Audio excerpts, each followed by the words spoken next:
our Pump Up podcast, where we come to pump up, lift up, and inspire. I am your host this morning, Wendy Inspire, and today we are going to talk about the power of the pen. We're going to talk about the writing and publishing process, and we're going to talk about staying motivated and inspired from start to finish. Now, villagers, make sure you grab your pen because you're about to get some nuggets. You're in for a real treat. I'm so excited to let you all know that I have special guests here with us, here in the Happy BME Village, Mr. Marc Reklau. Marc, he is a coach, he is a personal development expert, and he is a national and international bestseller. Marc has sold over 200,000 books in multiple languages. So we are so excited to have you in the village, Marc. Say hello to the villagers. Hello, villagers. Yes.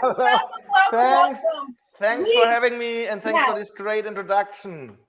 Thank you. Thank you for all that you do for everyone around the world. Now, I want to jump right in because we have people already tuning in and they're excited to connect with you. Now, your mission, Marc, is to empower people to create the life they want and give them the resources and tools to make it happen. Now, in your book aligns many resources and tools to help us live a successful life.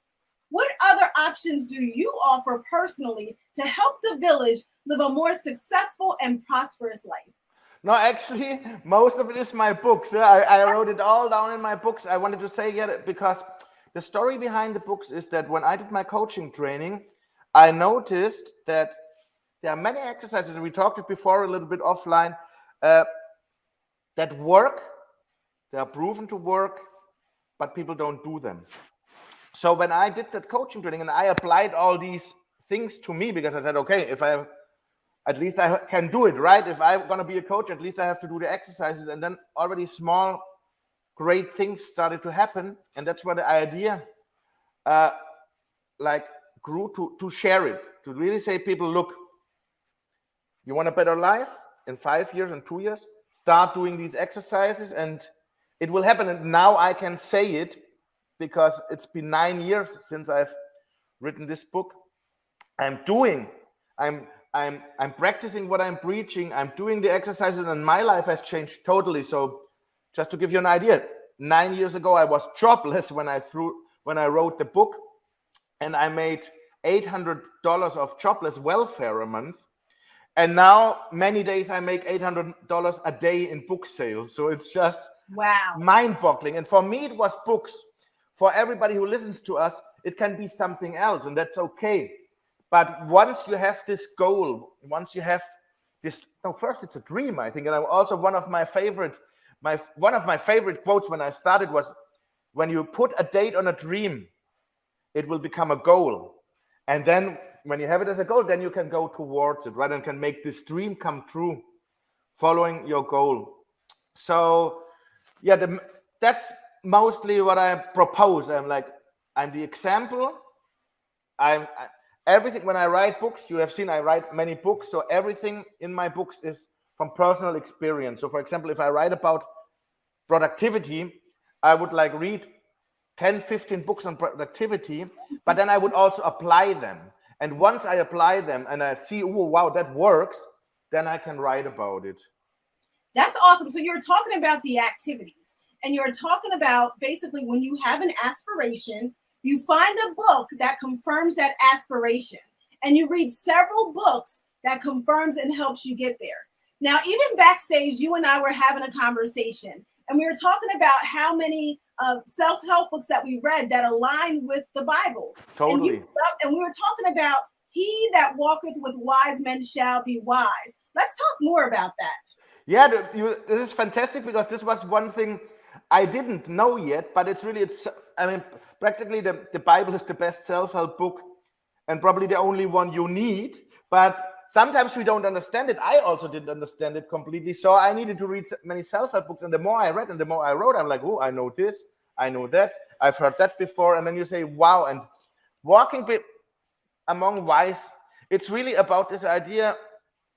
And I've done that too on my way. And that's also because that's why I could make quantum leaps, because I was hanging with the people that were, first of all, with positive people around me, no negative people, no, because it's difficult enough when you're jobless and you have a wild dream. You know, the doubts come from alone, from self. You don't need people who tell you it's impossible. But then again, to say walk among the wise, when I decided what I wanted, I said, I want to earn my money with book sales, not with coaching, not with conferences, book sales. And then I looked at the people who were already doing that, and then I was learning from them. I walked among, now I'm walking among them. Then before I had to learn it also from books or from courses, but now I actually walk among them. Wow. I've become friends. So it's really like this. And I also want to say, see, it was fantastic what had happened, but it has been 9 years.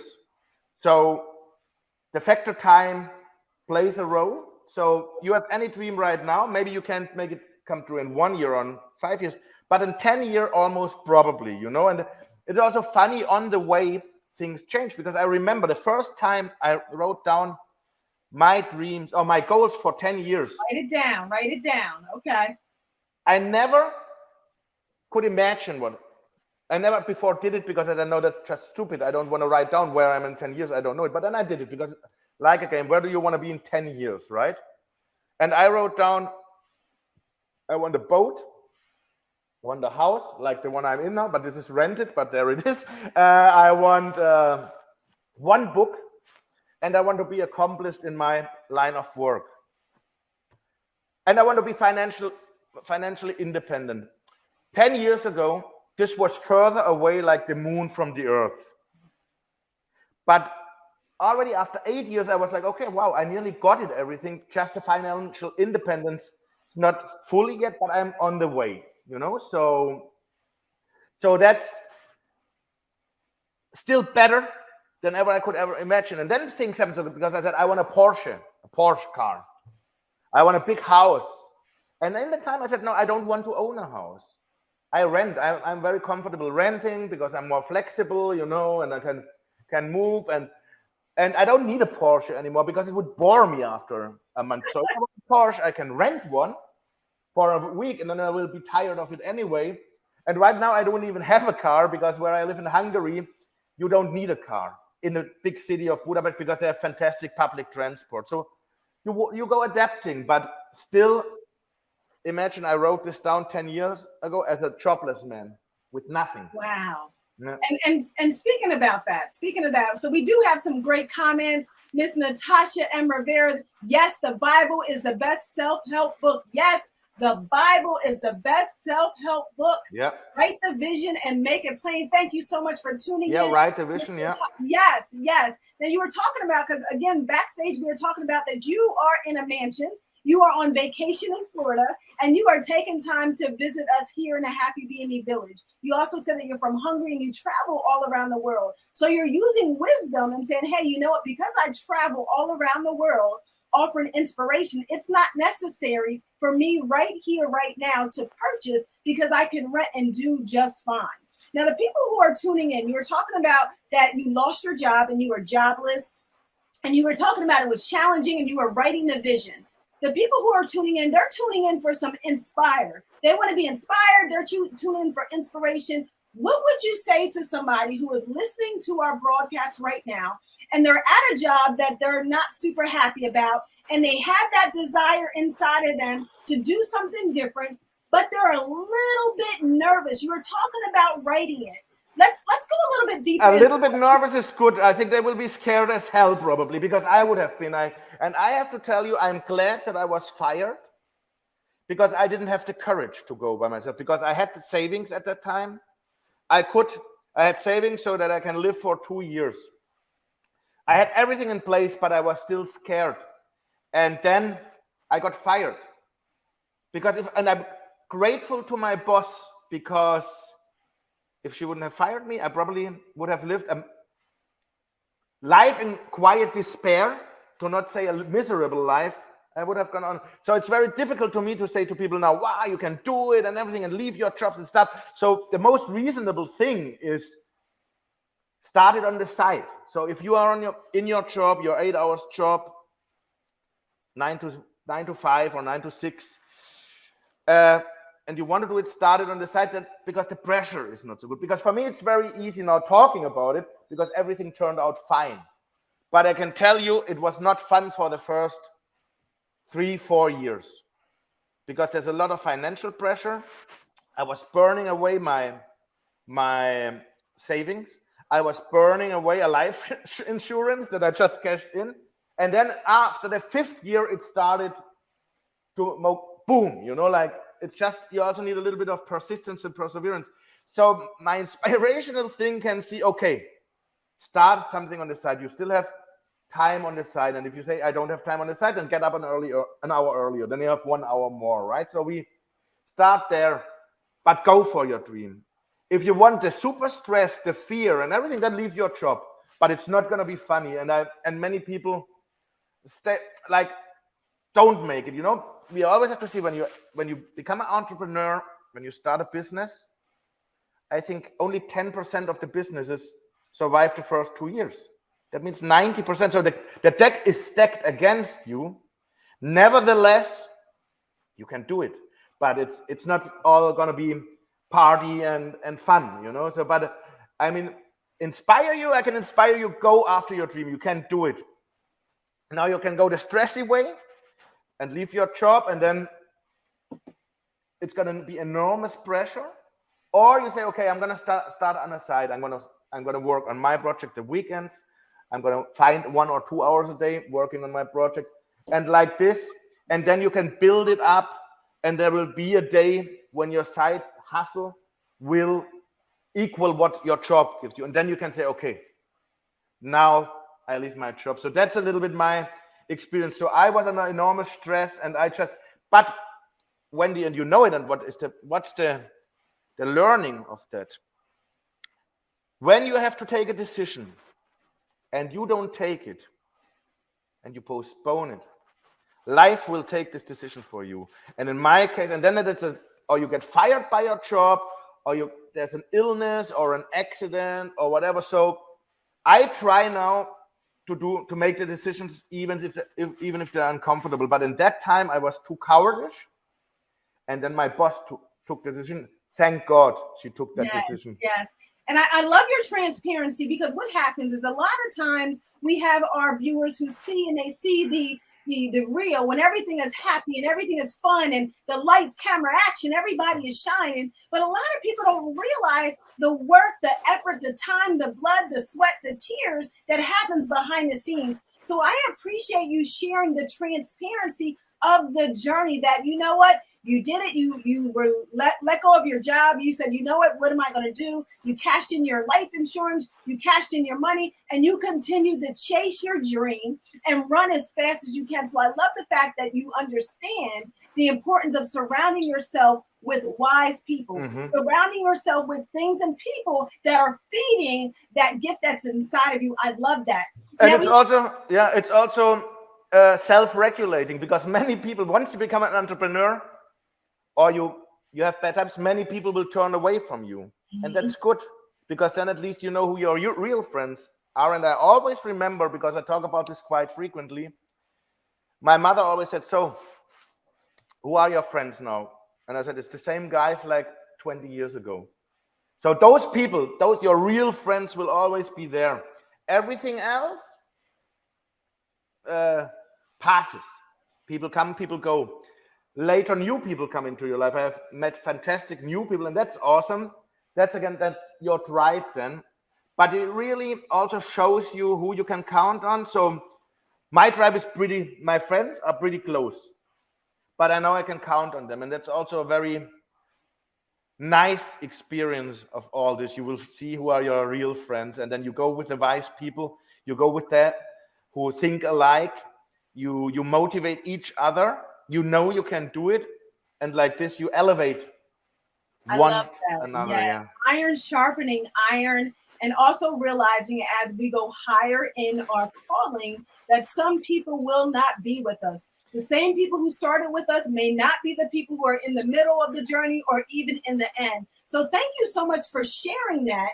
You're giving us lots of nuggets and lots of tools just to keep us going. And again, we appreciate you tuning in. Now, you being a bestseller, there are people who are tuning in right now, and they want to know the ins and outs of publishing. So if someone desires to write a book, now you're talking about surrounding yourself with wise people, reading books, focusing, working hard. How would someone get started? So they're reading books about writing a book. They're surrounding themselves with people who are authors. What would the next step be to get started? Because they haven't even started the process. Start writing. No, but start writing. But the thing is, even before the starting writing, because there are so many wrong images about being a writer. You know, when you see it on TV, it's mostly the guy who goes to a lake house and drinks whiskey and smokes, you know, like a trucker, so that he can. And it's not like that, actually. So, and I didn't also know that, but when I got into when I read about how do you write a book and everything, so the first thing is actually many times you make so I tell you what I did. I took 2 days. 2 days. To think, what do I want to write about? From all the books I had read, from all my coaching training, what do I want to write? And then I had about 106 points. That was for my first book, 30 days. And normally I wanted to call 30 days, I wanted to call it 101 things you can do while you're waiting to win the lottery. But because that's the thing, you know, people are waiting to win the lottery, but if they're waiting for 5 years to win the lottery, but if they would actually do the exercises, I won the lottery now, but not the national one. But I mean, in my life, I feel like a lottery, you know, right? So, and then you write your book. I'm a big advocate of self-publishing. I wouldn't be here. So I was rejected from every Spanish literary agent. I lived in Spain at that time. I was rejected from many publishers. I have one book published by Spain's #1 publisher, Planeta, huge group. It's like Penguin, Random House, or something like that. Every time my sales come in, I want to cry, because traditional publishing just works differently, and it's just my lifestyle wouldn't be possible because also most of the authors that I know that can live from their books are self-published authors, because there you take care of everything. You write your book, you find a designer for your cover, you find a freelance proofreader who fixes it for you. You publish with Amazon, probably, because that's like the biggest, let's say, biggest library in the world, biggest bookshop in the world. And then from them, you learn how to market books. So it's a process, but it's fun, and it's really because you can outsource everything. But I can tell you, I know millionaires. I know millionaire authors. I'm not a millionaire yet, but hopefully soon. But I know millionaire authors. They're doing their own ads. They're doing their everything by themselves, because everything you outsource, you lose a cut. Mm-hmm. So, and at the end, you will be such an expert, you will know everything. So you will say, okay, no, I'm doing it myself. Also, you will know that nobody does your advertising better than yourself for books, because you know your books, you are the authors. If you make a mistake that costs you €1,000 or dollars, it hurts. It hurts. If an agency makes a mistake that costs you $1,000, they don't care, because it doesn't hurt them. Mm-hmm. I make a mistake, it makes ouch, and then I try not doing it anymore. So it's a world. It's a whole different world, but it's a fantastic world, I can tell you. And everybody who's interested in writing a book, just read up on it. There are some great podcasts, Joanna Penn, The Creative Pen, or The Self-Publishing Formula. Those are 2 English guys. I was following them for a long time, and there you get all the information you need, and then you just get to it. It's what we said before also, taking action. You can read 10 books about writing a book and watch 10 YouTube videos, but as long as you don't start this, and it's always uncomfortable, we know it. The beginning is always uncomfortable, but when you start, then it starts building. Thank you so much. So again, happy B&E Villagers. I hope you brought your pen, because you're getting tons and tons of nuggets on how to get started and how to stay motivated.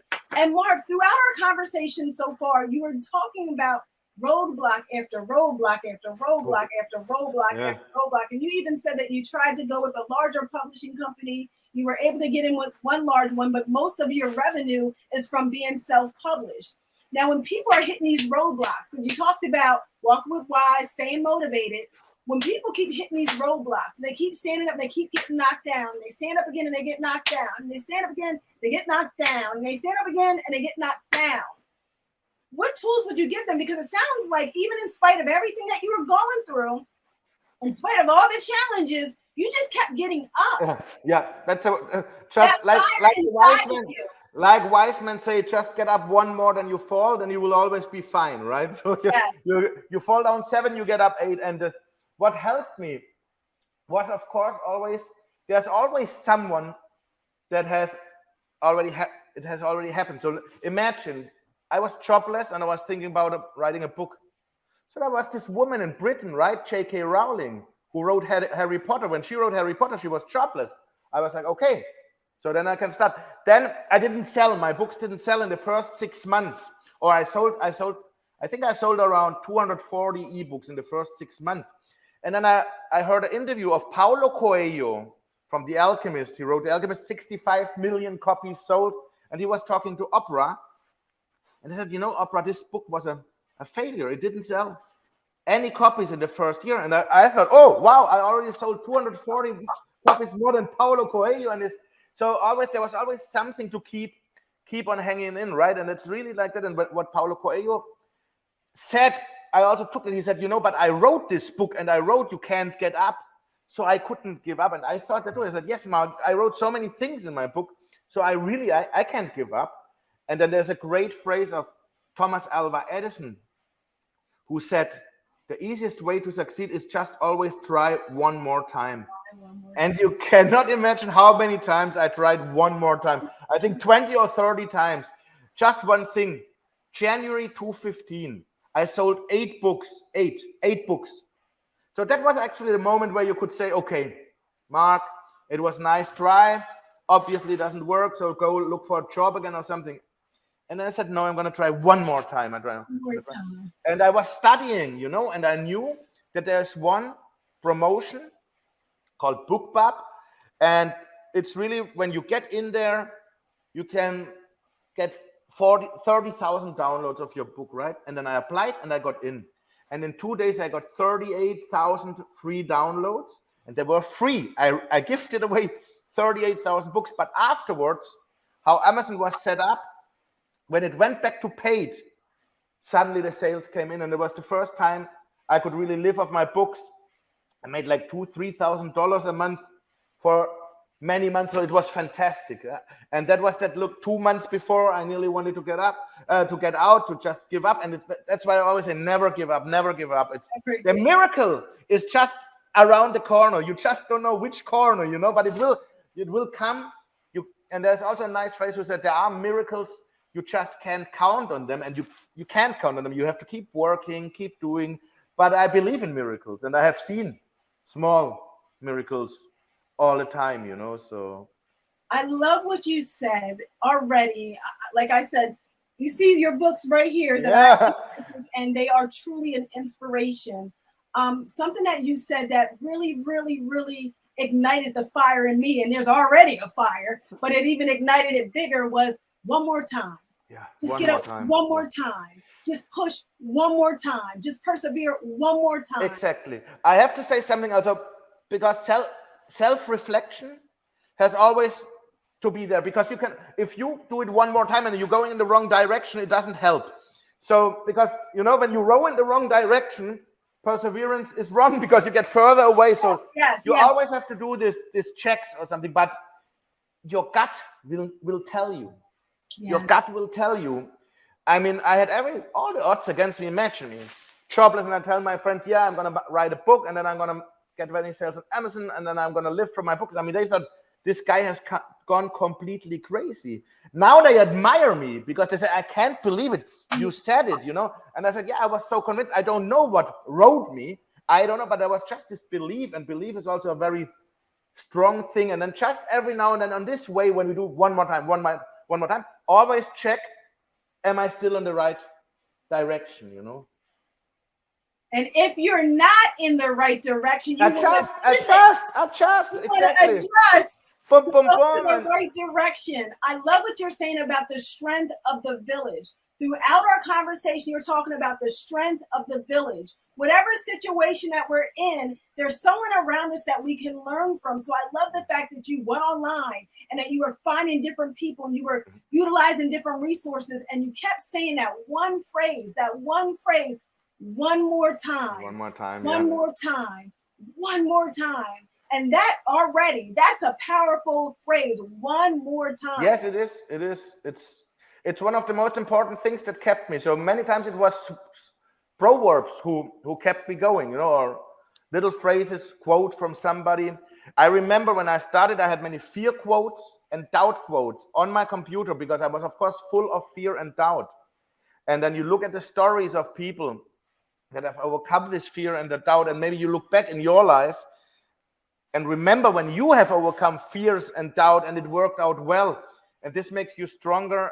And that's also the great thing. Whenever there comes a roadblock, it gets easier and easier because you already overcame so many. It's just one more. And fear gets less and less. So fear, for me, it never goes away. I'm always nervous. I published 13 books. I'm now with number 14, and still it's like, will I like it? But then you just do it, and then you will see what people will say. So fear and doubts will always be there, but you that's also another thing. Act in spite of fear, act in spite of doubts. Yes. Yes. And I love what you said as far as overcoming fear and that it still comes, you still feel a little bit nervous. But one of the tools that we can utilize is reviewing our track record. Okay, yeah. I'm a little bit nervous. I already published 13 books. 14th is coming around the corner. I'm a little nervous, but you know what? I did it before. Yeah. I'm going to do it again. So I love the fact that you encourage us to go back and review. So when that fear tries to come and those voices try to come and that doubt tries to come, we surround ourselves with the strength of the village. We utilize our tools and we watch the people who are where we want to be. And then we also review our track record. I love that. Mm-hmm. Now, you're such an inspiration. We were basically having this conversation backstage, and it was just like, it was so meaty, and I appreciate it. What motivates you to offer all of this knowledge to the world? Like, you just openly share your techniques, your ball of energy and inspiration and knowledge. What makes you so willing to share? Because again, you said that you gave away many books, which catapulted you to where you are right now. Yeah, I don't know, really. I think I'm selfish. I know if I give out, good comes back to me, Yes, no, and it was really, yeah, I just, when I wrote my first book, I didn't think, I want to get to millions of people. I just remembered the people in the supermarket of my village that every Friday had the same conversation. Oh, I hope I win the lottery. The life is shit, but if I win the lottery this Friday, then everything will be fine. And I'm like, no, guys, no. And then I wanted to give them, at least the people, I wanted to give them something, an alternative. To say, okay, here are exercises. They are proven to work. If you want to improve your life, do it. And then I just became like a thing, because then I wrote about productivity. So I wanted to share it again. At the end, yeah, I want to share. It's not I don't want to leave a legacy, for example. It's not my motivation, although probably I'm leaving one and it's nice, but it's not my main motivation. My main motivation is, yeah, as you said, to share, to see, look, it worked on me, so it can work on you. And maybe now that I'm talking and thinking about this great question you asked me, maybe and I go deeper. I said, I think I was always a guy who just wanted everybody to be happy, Yeah. And I have been happy most of my life. I always wanted to share that. In the school, it was the class clown. I was the class clown. I wanted to make them laugh, everybody. Also, in my first job, I was the funny German. It's always good. If you're a German who smiles, you're always an advantage, because nobody thinks Germans smile. They think we are all very serious and don't have a sense of humor. So I always go in there as an underdog and can make everybody laugh. And then, yeah, so I guess I just want a better world, and just people. I think every person deserves a fantastic life. And it's also sometimes people don't understand the Bible, because I for a long time didn't understand it. So you give them something else, and it's like with me, through the self-help books, I understood the Bible again in a very different and a very much more profound way. So yes, our Bible is truly our roadmap. It is our antidote. And you were talking about reaping what you sow. Again, tying in the Bible, you reap what you sow. So you were giving, and you were given from your heart, and now you have the abundance coming. So that is wonderful that is your motivation. So I have a question for you. So you wrote all these books, you're successful, you're a bestseller. Let's talk a little bit about that. So you shared about what your process looks like as far as you start writing, you take 2 days and you think about what you're going to write. What does that process look like from start to finish? About how long would you say it takes for you from the very beginning of you writing to actually self-publishing? About how long do you think that would take? Out of my first book, was 30 days, it was 3 months. 3 months. So I took like 1.5 months to write it, and then the editing process. I have to tell you, I mean, this once you know self-publishing, to upload the book, it's like this. I once made a video of it. It's 7 minutes. Wow. 7 minutes to publish your book in Amazon, right? Writing the title and everything. Writing the book was 6 weeks, and I said, okay, I'm gonna write 2 hours a day from 6, or no, even 3, from 6 to 9, or 2,000 words a day.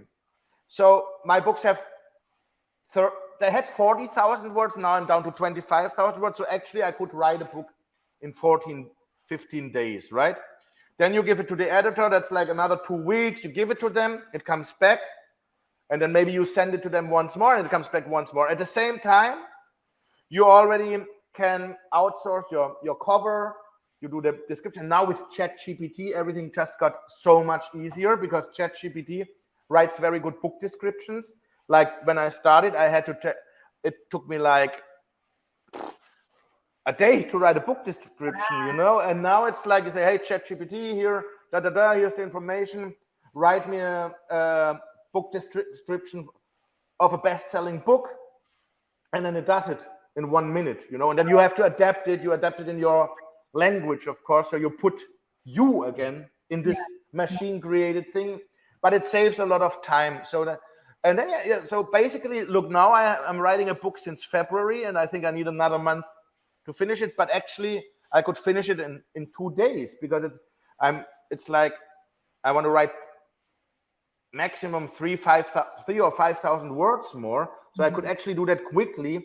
But I'm just, you know, with success, which is amazing, also comes a little bit, and I'm very tempted to that. There comes, how you say it, a little bit of laziness, you know, a little bit of complacency. So that's what I'm struggling with.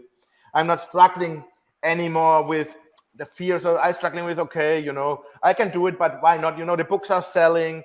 If I make 3 ads, money comes in quicker than with my book, because with a book, I don't know how it will sell. But if I make a new advertisement, or 5 new advertisements, which takes 15 minutes, I know I will see that pretty quickly in my. So those are the little struggles. But for you who are starting, I think 3 months is a good time to set yourself. Tell it, communicate it. That was a big trick. I said in my Facebook, I said, okay, I'm starting. It will be done on the 30th of June. So I thought it will be published on the 30th of June, and it was ready on the 30th of June. Oh, wow. Yeah, but I published it at the end of August, because July, August are not good months to. So for me, the end of August was great to publish it. So, but it's much more overwhelming than you think. You can actually write a book pretty quickly.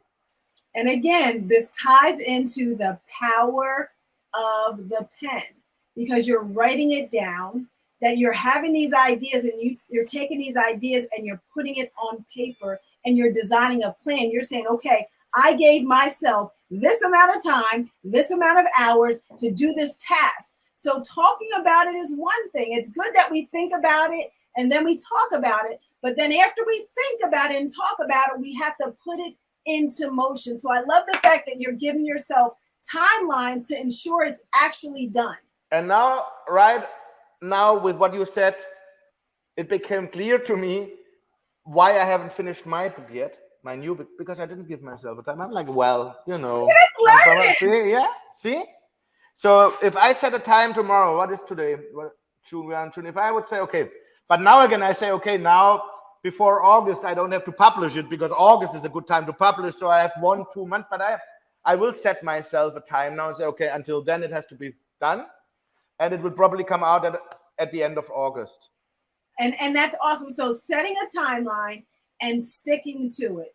Setting a timeline and sticking to it. Keeping that mindset. Let me try one more time. Let me try one more time. Let me surround myself with wise people. Let me surround myself with people that I can learn from. So I love the fact that you're sharing so many tools, and you're sharing these tools not just for someone who's writing, just someone to be successful in their life. Tying things back to being a writer, because all the books that I've read are amazing, and they're all around self-help, which are my favorite books. What's your favorite book to write? They all seem to be self-help, but do you have a specific type of self-help? It's so difficult because, I mean, it's also fun. One leads to another. So I will tell you. So 30 Days was my first book. I wanted to give tools to people to improve their lives. Then I wrote my second book, was actually a book about writing a book, where I describe all the process, how it was, because I discovered so many things. I made a lot of mistakes. I was scammed a lot of times. So I wrote a book for people to not be scammed and to see how it goes. Then I got into productivity, probably because I was struggling with productivity. So then I wrote the productivity book. Then I've caught on with happiness, the scientific studies of happiness, which are amazing. And it says, okay, if you're happy, you will be more productive. I said, okay, then I have to look into this because that's even better. That's like a booster for the productivity book. And like this, it went from one book to another. So my favorite books that I wrote was, of course, 30 Days, because it was the first one. Then I have a translator in Japan who is a genius. He discovered 30 Days, put it in the Japanese market.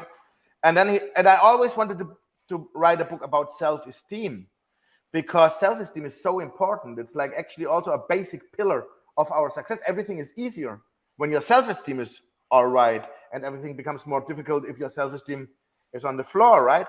And he told me also, the Japanese translator said to me, yeah, we need the Japanese people in his vision didn't have self-confidence, right? So write a self-esteem book. So I wrote this book, and I love it because it helped a lot of people. And it's very funny because I wrote it and I had Spanish women in mind when I was writing it, because in Spain still there are many fantastic high potential women, but because their mothers told them something 25 years ago, they don't go get their full potential, right? They're like, and then I wanted to help those women. And at the end, it became a phenomenon. It's my book that now sells most, because it seems it's good for everyone to have a little bit self-esteem. And even for me, it was great because I struggled with low self-esteem during many years. And it was like also I was kind of healing myself and also describing how I heal myself. So that's also a book I love. And then my last book I wrote is about purpose. It's about finding your purpose. I think it's my best book, and it's not a commercial success yet. I have to do something there, but for me a special book because I was without purpose until I was 40. I always struggled. I was so happy. I know people, they know with 20, they knew what their purpose is, and they knew it. They never had to search for it. They just knew it. And I said, oh, guys, you are lucky. I didn't have it with 40, and that's the funny thing. Look at this. So what's your purpose, right? And we always look for our purpose. And I said, what if you already know your purpose and you just not have the courage to admit it? Because now comes when I was 23 years old and I was confronted with this question, what's your purpose?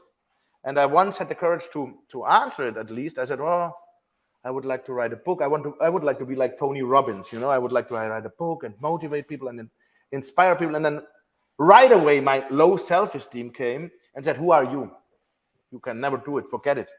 Go study, write a job. So then when I was jobless with 40, I asked myself this question again. And it was the same answer. I want to inspire people. I want to write books. I want to maybe give conferences. And I said, wow, 17 years ago. So maybe we don't have to search for our purpose. We know it already. We just have to listen. And so, yeah, that's why. And then this book, I made all this journey again. I also said, yeah, you can. So when you read it, if you are 20 today and you read this book, you can, because of course it's also, again, a very practical book with exercises. So you can do the exercises now. Or you can do like me and do a 17 years detour. Not a problem, because these 17 years were not lost. They made me the person that I am today. They made me wiser. So everything is fine always. And there's another, I think, this is another quote I have, and I think it's from Paulo Coelho. I always imagine life like that. You know, life is like a railway track, right? And then it starts going in different directions. But I think at the end, it all meets again. Yeah. So whatever way you choose, you're still going to get there. Everything will be fine. And this is really something that gave me comfort and helped me a lot. Like, whatever you do, it's going to be fine. I mean, don't kill anybody, but good things. Whatever you do, whatever choice you make, at the end, it will be fine. Yeah. All things working together for our good. Now, you were talking about the book that your friend in Japan assisted with, and then you were talking about the self-esteem book. What are the titles of those two books? The self-esteem book, that's the of my Japan, it's Love Yourself First. It's called Love Yourself First. Okay. Now, is that also in English, or is it just in Japanese? Also in English. It's in English. So when he translated to Japanese, but the English is always mine. So he was a great inspiration. He told me, write this book, and then I function like that. For me, it's a lot easier that somebody tells me, write it like this, and then I write it, because I had the self-esteem book on my mind. I just didn't start it. And then I'm very good. So I'm even better in writing when somebody gives me already the chapter. So I told him, okay, I'm going to write you that book, but give me 150 chapter titles. And then he gave me the chapter titles, and then it was easy for me. Then I looked which I like most, and then I started writing. And that's also why ChatGPT is so good for me, because now I can tell ChatGPT, I want to write a book about that and that. Give me like 50 chapter suggestions. So my writing process has become a lot easier. Okay. I still do the writing, but all this other, I think it's like half of the time now, right? Because it's a little bit dangerous, because I don't have to think so much anymore. For the writing, it's good. So I also say, oh, you ChatGPT, you know, where does it go? Because you remember when you remembered all the phone numbers of all your friends? Mm-hmm. I remember phone numbers from 30 years ago, but I don't remember my mom's handy number, you know? Mm-hmm. Because the mobiles came. Then maps. Do you still remember how it was to plan a trip without a map? Today you take away Google Maps from me and I'm lost. Yes. And now with ChatGPT, it's really the next level. If you use it too much, you probably don't think anymore, because you don't have to think anymore. It tells you everything, right? Mm-hmm. So a little bit like everything with measure, right? It's the measure that makes the poison, as we say. I don't know if it's European or worldwide proverb, but it's like, so balance at the end, right? And yeah, that book, Love Yourself First. And then I wrote another one. You have it, the People Magnet book. That was the next one. Pure common sense. So also a lot of myself in this book, because also my Japanese translator told me, write a book about that. I said, okay, give me. But now I was noticing, because this book didn't sell for a couple of years, and now it's flying off the shelves, especially in India. And I'm like, woo, what's happening? I mean, it's a very common sense book. But I get a lot of mails from young people that thank me, because it seems what for us is normal, small talk and stuff, for them it's not normal, because they grew up with the messaging and everything. A different So time. now and I'm like, wow, yeah, that's awesome. So that's kind of inspiration. Yes. I didn't think of that when I wrote the book. I just wanted to write a book about human relations, but now it's bringing me joy.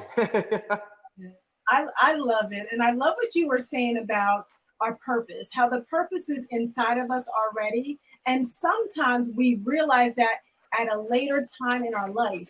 And no matter what we're doing, everything always works together for our good. So I love the fact that you're so authentic and so transparent about your story, because that's how we motivate other people. We motivate other people by telling our truths, our things that are happening behind the scenes. And I also love what you were talking about in one of your books, People Magnet, how something that is common to us is not as common to other people. I read that book and I love that book.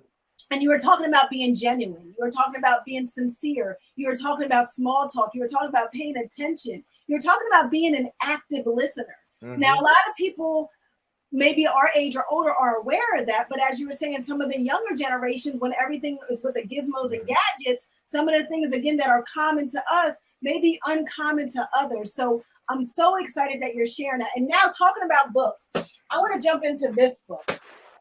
This was actually the first book that I purchased from you that you published. And I purchased this book because someone online, her name is Giovanna, shout out to Giovanna, she actually posted how this book inspired her. Wow, thank you. Yeah, so she was on LinkedIn and she made a post about how much this book inspired her. And then guess what I did? I went out and I bought this book. And then guess what else I did? I bought this book for many, many, many people, and I shared it because the sky is humongous enough for all of us to shine. And when we're all working together and we're all healthy, we're all a stronger unit. So I want to get into this book. Thank you. And I want to thank you for sharing it. That's how the success of a writer goes at the end. It's like one person buying the book and recommending it to their friends. And nowadays, thanks to the social media and Amazon ads, it goes faster, but it's still always, it's one reader to the other. And that's why I love my readers. And when you told me how many books you bought from me, and then I said, it's of course I will be on your podcast. Of course. It's the least I can do. And I appreciate that. It looks like Naima Butler, she's a happy B&B villager. She said, yes, that book is such an inspiration. Matter of fact, I posted this book on Facebook and she reached out to me and she said, what's the name of that book? And now we have happy B&B villager Naima Butler who said, yes, this book is an inspiration. Thank you. So we appreciate you taking that time to invest in not only building yourself, but as you're building yourself and strengthening yourself, you're also building your community and strengthening your community. Because when you're healthy and whole, you're bringing that healthy and whole energy in those that you're interacting with. So I want to jump into this book because, again, this was definitely a wonderful book. Happy B&B villagers, if you have not already went out and purchased this book, get this book. I'm telling you, you will not be disappointed. This book is truly an inspiration. Let's jump in on just a few pages. I actually highlighted some insight on page 57. And this says, say no to them and say yes to yourself. So my question for you, Marc, is during the writing process, we talked about the process, we talked about writing things down, we talked about a timeline. When someone is writing a book, how can they say no to those distractions that are trying to get away as they're focusing? They just have to. There's no special recipe. I mean, what I did, for example, when I'm writing, I just have a Word document open and my mobile phone cell is in another room. So you really have to discipline yourself with that. When you write in your office or at your home, you have to tell to your family, so mommy is going now to write 1 hour and then she will be back with you. I think the most important thing also, as we are already talking about that, the important thing is, so when you have your time for you, but then when you are with the family, be 100% with the family. So I am very good in compartmentalizing, or how that's called. Like, so when I work, I work. But when I'm with my friends, with my family, I'm 100% fully aware. I'm there, I'm present. And I think when you do it like that, then it's also okay. Your family will give you that hour also to write. That this was more also what it also meant mostly for this, when you say yes to yourself, that I wrote in the book that I many times went out with friends, although I didn't want to. And that's nothing. So then when I started saying no and I had more time for myself, and then when I went out, I was happier. So, because you have to say yes to yourself. And for me, that was very difficult, but I learned it. And tying back into the business world, the more you succeed, the more no's you have to say. Or I don't know, or maybe it's you, the more no you say no, the more you succeed. I don't know which comes first, right? Because, but it's a big part. So but people, because when you value your time, people will value your time. When you don't value your time, nobody will value your time. So it's always coming back to us, like you said. Huh? Yes, yes, yes, yes. I so appreciate the wisdom that you're offering. And it ties into being present. So be present for ourselves when we're focusing on things that are important. Be present for our family. When we're there, we're right there. Mm-hmm. Be present for our friends or whatever it is that we're doing. Because when we're fully present, we're able to truly maximize on that moment. Thank you for that. I have a few more pages. So you got some good stuff in here.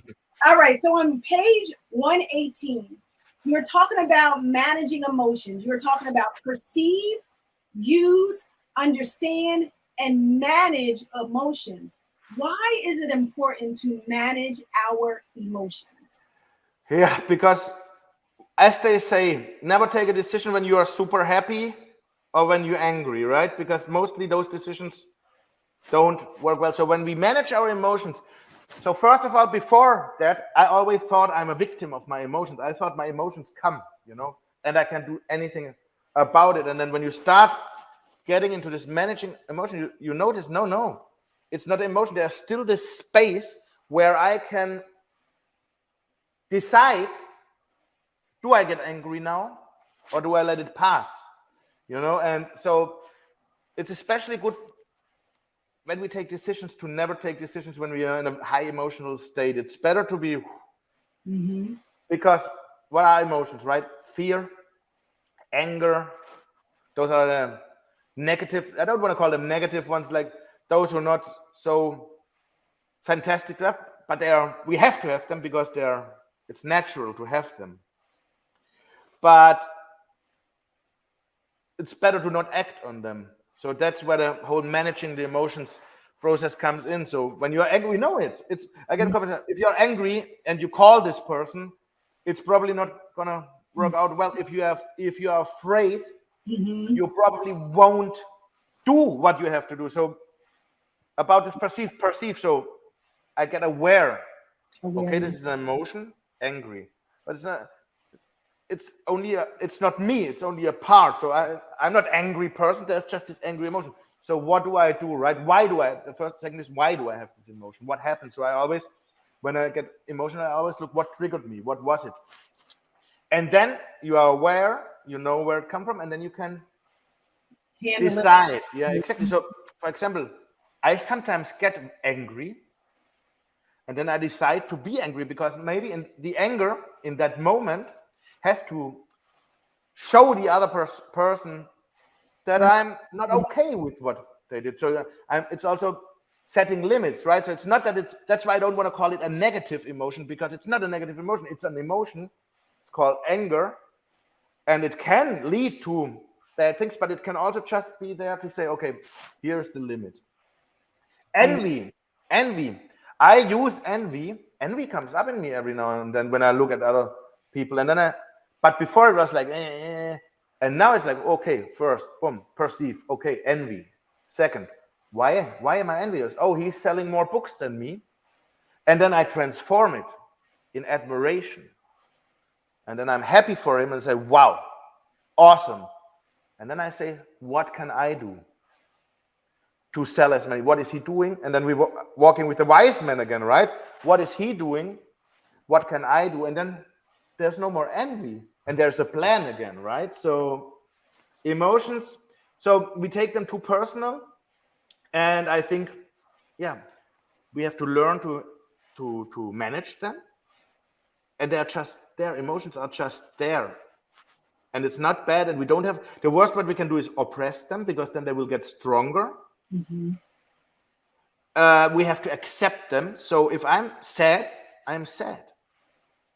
Then I don't say, oh, I'm happy. No, I'm sad. Then again, it starts, okay, why am I sad? What triggered me? And sometimes I know why, and sometimes I don't know why. And then it's the next. Then I have tools. Do I want to be happy now? Then I can go for a walk. I can practice gratitude. I can exercise. And I can choose those, or I can just say, no, I want to be sad today. and lie on the couch apathetically for 2 hours until I decide, okay, it's enough now. Now we're gonna get a grip. But that is a lot healthier than if I would go to the mirror and say, I'm happy, I'm happy, I'm happy. No, I'm not. So just, dealing with it, and it helps so much, and it transcends, it goes away when you do it like that. Yeah. Oh my goodness, that's so powerful. Don't ignore your emotions. Take a look at your emotions, find out the root of your emotions, and make the decision. So that's kind of tying in the difference between a reaction and a response. Yes. I love what you're saying about anger. Anger is not necessarily a negative thing as long as you know how to manage it, because the fact that you display that you are angry, it showed them that they can no longer take advantage of you. So there are benefits to embracing our emotion with wisdom. Every emotion has its task. For example, frustration usually is something to tell you, okay, you are capable of more.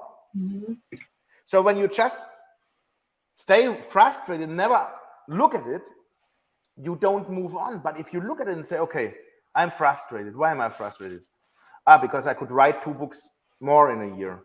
Yeah, okay, why don't you do it, right? And then it's again, okay, do I choose to do it? But at least frustration shows there's something with that you're not up to your potential. That's the only task of frustration, to show you, and then you do with it what you want.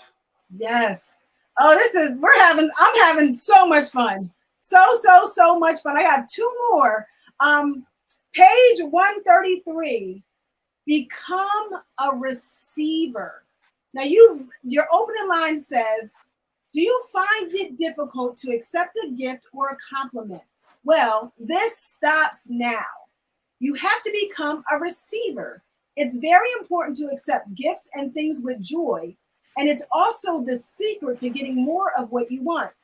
If you get a present and you're saying, oh, that's not necessary, you are taking away the joy of giving the gift from the other person. And the same thing goes for compliments. Mm-hmm. How can we become better receivers? Just accept it. I think that ties in with self-esteem, because it's like those are when your self-esteem is low, then you are mistrusting, right? You think, oh, they're just saying that to me because they want something or something. So we have to really open up, and really this about becoming a receiver is really like heal and be with ourselves and accept it and be open for more. It also ties in this. I don't know if you ever had that, but I had it very often when I was younger, when things were going well. And then there was a time when I said, okay, now something bad has to happen, because it can't be. That's things that are ingrained by culture or by education in us. And then, of course, you expect it, and sometimes.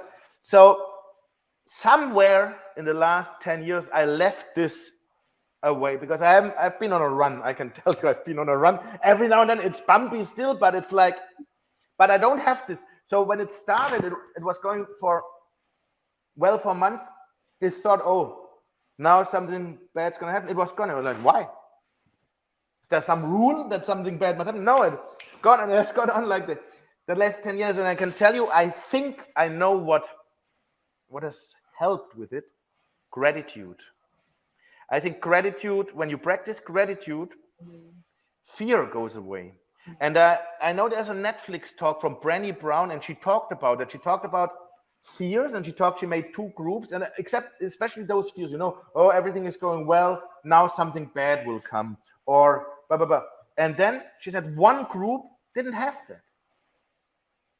And when she looked closer, this group, they were practicing gratitude. So yeah. And you outlined that in your book. I remember reading that.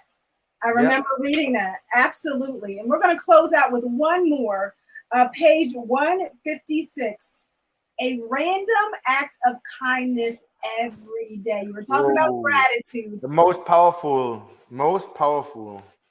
This alone, if we get everybody to do it, including we have to do it first, of course. Yeah. Huh? But if we can be an example and more people can do it, this world will be incredible.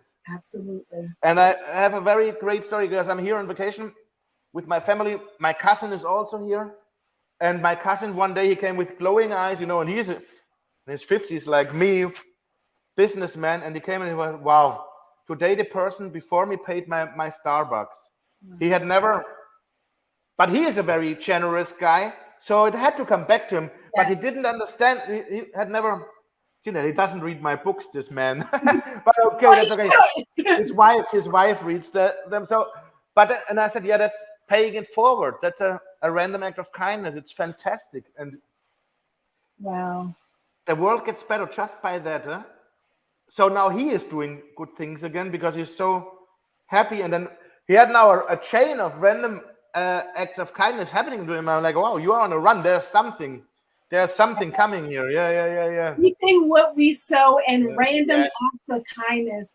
I had an amazing time with you today, and boy, does time fly. Yeah, I could go on for another hour, but me too. We'll do it again in a couple of months or so. I would love to do it again. I would absolutely love to do it again. Now, my question for you is there anything that you may want to share that maybe we didn't discuss already? No, actually not. I mean, if you want the practice of gratitude, like, do our listeners know what we're talking about? It's like writing 3 things down every day.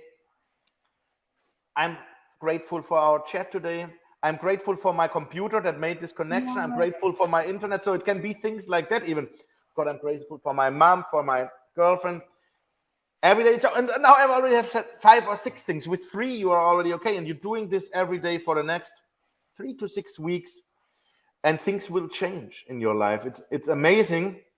But I get so many emails that telling me that. And it's scientifically proven. But for me, it's very nice to see it over and over again. So I had people who came to me in a very bad situation where I told them, look, I can't help you because I don't know what I would do in your situation. I don't know if I would be so in such good shape like you, but there was somebody in a similar situation and I told them too. So why not practice gratitude? Write down 3 things you're grateful for every day. Feel the gratitude when you're about these things. And then we talk in 3, 4, 5 weeks. And it was really then usually there come mails like, Mark, I don't know if I'm going crazy. My situation has not improved, but I feel so much happier right now. That's the first mail normally after 4 to 6 weeks. And then they keep going and then something amazing happens, you know. So this is really something I would like to inspire everyone to do this because it's just amazing and incredible things happen. Yes. And again, tying in the power of the pen. You specifically said starting with 3 things that we're grateful for every single day. Consistency. 3 things, no matter what the 3 things are, every single day, and then starting to build from that, but never stopping and seeing, because you just said that he was in the same exact situation, but he was able to manage that situation much better because he took the time to write down. And it's good that you said it's writing it down. It's not sometimes people say, can I make it in my head? No, you write it down, you know. And if you write it down in your calendar or something, not on the mobile, because this thing of writing does something. And there's even, I think I read in Scandinavia, schools go back from computers to writing because they noticed it's so powerful, the brain-hand connection, what's happening when you're writing something down. So thanks for saying that. Yeah, and then this practicing gratitude will be amazing. Yes, and I love that. Yeah, and it's like an antidote to everything because you can't be afraid and grateful at the same time. You can't be angry and grateful at the same time. So if you're doing that every day, your conscience will be full of gratitude and you will be happy. And of course, there will be still the ups and downs. They are normal, but it's just a different life. I can really tell you because I started writing it down in 2013. And look at it. It worked. Yeah. And then I just wanted to say one more thing. So when you write down, I'm grateful for, because only once it didn't work with a client and she was with me on Skype and we put it on and I saw her face and said, when did you stop doing gratitude? And she was like, how did you know? Exactly. How did you know that? I said, I can see it in your face. And then she said, because her face was not as happy as before. And then she said, well, because it didn't work. I said, how come? What did you do? How this works always? Why didn't it work? What happened there? And then she said, well, because I wrote down, at least I have a house. At least my kids. And I said, that's not gratitude, that's scarcity. And this works both ways. So it's very important to say, I'm grateful for, and also really feel that gratitude, and don't feel scarcity. Feel the gratitude. You are speaking my language, Mark. I write every day. This is actually my special pen. It says wisdom on here. I don't know if it's upside down. And I have my special book. It's called a wisdom book. And Yeah. I write every day. And there's something about writing, the connection with your mind. I also feel closer to God. But there's so much power in the pen. So villagers, make sure that you are writing it down. Again, it's one thing to think about it. It's one thing to talk about it, but it's another thing to write it down. So grateful people are happy people. Happy people are grateful people. And if you want to increase your gratitude, as Mr. Expert Marc Reklau shared, write down 3 things that Only you're 3 grateful for every day. Now, remember, you start at the tippy top of the line. I am grateful for, and then do your list. Be mindful of what you're writing. Your list are things that you are grateful for. So thank you for this tool and this tip. And yes, Lord willing, we will have you back on the show because there's so much more to explore. You have me charged. Awesome. I'm so excited. Now, Mark, we are talking about some of your free tools. You were saying that you had some worksheets available. Tell us a little bit about your free worksheets that you have available. So I have worksheets on my homepage, marcreklau.com, and you just, if you sign up to my newsletter, you get them for free. And these are like the 5-6 exercises that started me. So there's something about values, like not moral values, but values, what moves you. There's something about goal setting, this thing, where do you want to be in 10 years? What do you have to have achieved in 5 years to be on the way to your goal in 10 years? And those things, and a self-reflection questionnaire. So those are the things that were the basics of my last 10 years, of my journey of the last 10 years. And they really work. So I want to share them. Yes, you have an amazing story. You are truly an inspiration. And happy BME villagers, as soon as this disconnects, you need to go to Amazon. Everybody has an Amazon account, and pick up all of his books. Oh, that would be nice. That would be nice. We support you, and we want to follow up with you because the village is going to further support you. So we want you to check your account. We have each other's information, so keep me updated. Yes. Happy BME villagers, this is our assignment. Go to Amazon.com and purchase his books. You will be blessed. You will be a blessing to him. And again, we keep that positive vibration going strong. Woo-hoo. All right. And in closing, keep shining, keep climbing, keep moving, keep striving. Yes. And today is already great because you showed up. We are so grateful for you tuning in, and you have an amazing day. Take care. See you later, villagers. Bye-bye.